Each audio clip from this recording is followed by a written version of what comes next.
They've changed the way we live. They come in all different colours, shapes and sizes. We don't always understand them. Sometimes explaining it can be a little difficult. But they've helped us shed light on the world that we previously knew very little about. All of them landmarks in technology, and they all have one thing in common. They were made by Poles. Oh, kurczę, you might say. I had no idea a Pole invented that. But the English-speaking world often keeps the records, and maybe they were having problems with the spelling, let alone the pronunciation. In this video, we're shedding the limelight on the top 10 inventions made by Poles, at home and abroad. One neutral language that everyone can communicate in. A language of understanding and diplomacy that has the power to end international conflicts and foster world peace. That was the dream of a linguist from Białystok by the name of L.L. Zamenhof. While studying in Warsaw as a young man, he began to develop Esperanto, largely based on his knowledge of the Romance, Germanic and Slavic language groups, but with a much simpler grammatical structure that could be easily learned. A simple language invented by a Pole. Who'd have thought? After more than 30 years of development and several books published, the first World Esperanto Conference was held in 1905. Since then, the movement of Esperantists has continued to grow, and today there are an estimated 63,000 to 2 million speakers of Esperanto. Number 8. The kerosene lamp. The story of the kerosene lamp can be traced back to the present-day Ukrainian city of Lviv, which used to be Lwów, Poland. It was here in 1853 that two Polish chemists, Jan Zek and Ignacy Łukasiewicz, attempted to distill alcohol from oil, which at the time was an incredibly cheap resource being extracted in the region. Though they failed to make anything potable, at least not to any self-respecting spirit connoisseur, what they did discover was a clear flammable liquid that burned long and bright, and more importantly, it didn't stink like oil. Ale śmierdzi. Putting the liquid called kerosene to work, they asked a local tinsmith to make a lamp with a small tank at the bottom. Thus, the classic shape of the kerosene lamp had been born. Number 7. The railway signal device. Jan Józef Baranowski deserves the award for the most proactive employee of all time when it comes to his work for the French railway.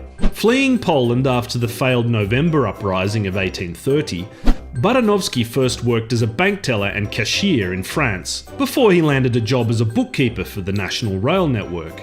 Baranowski made several key inventions for the railway system, including the first ever ticket printing machine that could spit out 5,000 tickets an hour, and each with a unique serial number. But at a time when railroad accidents were becoming more and more frequent, it was Baranowski's automated railway signalling device, invented in 1857, that made the biggest impact on the industry. Prior to this, signalling depended on employees waving flags at various points along the track, as well as their knowledge of when and where the trains were coming from.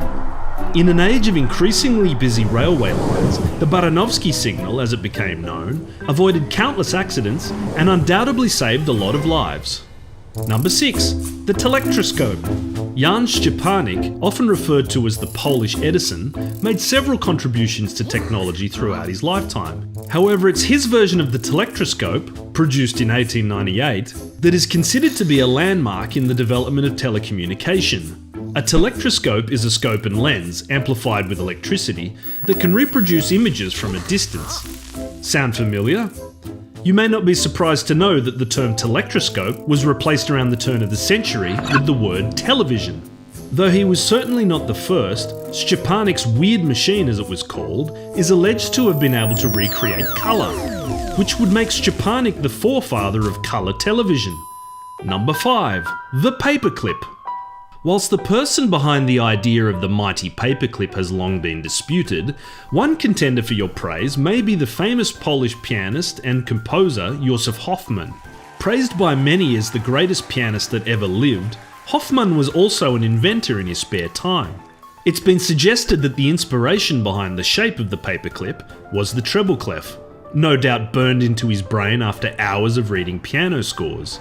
Hoffmann is also accredited for developing one of the earliest mechanical windscreen wipers, which apparently was inspired by the back and forth motion of his metronome. Number 4. The electric-powered submarine. Although experimentation with submersible craft had existed since the mid-16th century, it was a Pole who first successfully created a submarine powered solely by electricity. Mechanical engineer Stefan Zhevietsky was taken on by the Navy of the Russian Empire in 1877, and it was here that he made a huge number of developments in submarine technology. The biggest of these came in 1884, when he installed a battery-powered propeller to a one-man submarine that could chug along at a steady 4 knots an hour. While it may sound slightly unimpressive now, this was a major technological advancement at the time, and especially considering the fact that most submarines were still relying on coal power and oars. Outside of submarine technology, Zhevietsky is also the guy who invented the taximeter, of all things. Number 3. The vote counting machine. Oh look, it's our friend Baranovsky again. The mid-19th century was a time of renewed interest in liberal democracy, and public voting was taken very seriously. Realising the overwhelming task of counting votes, as well as issues of scrutiny and impartiality, Baranovsky conceived the idea that it would be better for a machine to do all the counting instead. No doubt his obsession with numbers was the major motivator behind this, and other machines he patented as well include the gas meter. Yes, apparently he invented that as well. Number 2. Cotton swabs. A cornerstone of modern hygiene, the cotton swab was developed by Leo Gstanzang, a Pole from Warsaw who made the Chicago move in 1912. The story goes that in 1923, Gstanzang found his wife, Jutta, applying cotton wads to toothpicks in an attempt to reach those hard-to-clean places. This became the inspiration behind the Q-tip, Q standing for quality. But unlike his wife's toothpick, the Q-tip had 2 cotton tips, to allow for double takes. Before we reveal our number 1 Polish invention, we'd like to mention that Poland in Your Pocket is currently struggling financially, no thanks to the coronavirus situation.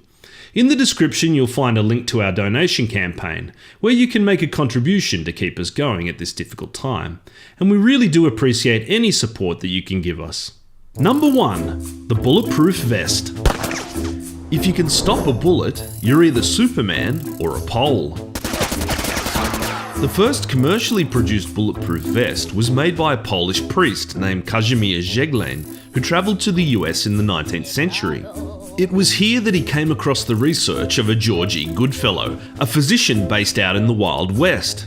It was Goodfellow that observed how gunshot victims who had silk fabric against their bodies often had reduced injuries when struck by a bullet. Expanding on his research, Zeglen developed a centimetre-thick vest of layered and woven silk that could stop a bullet altogether. He publicly demonstrated his new invention in 1897. The priest wore the vest, and the assistant fired the bullet. But Zeglen's vest was not a viable product. It was slow to produce, not to mention the outrageous price tag of $800 US, which is about $25,000 today.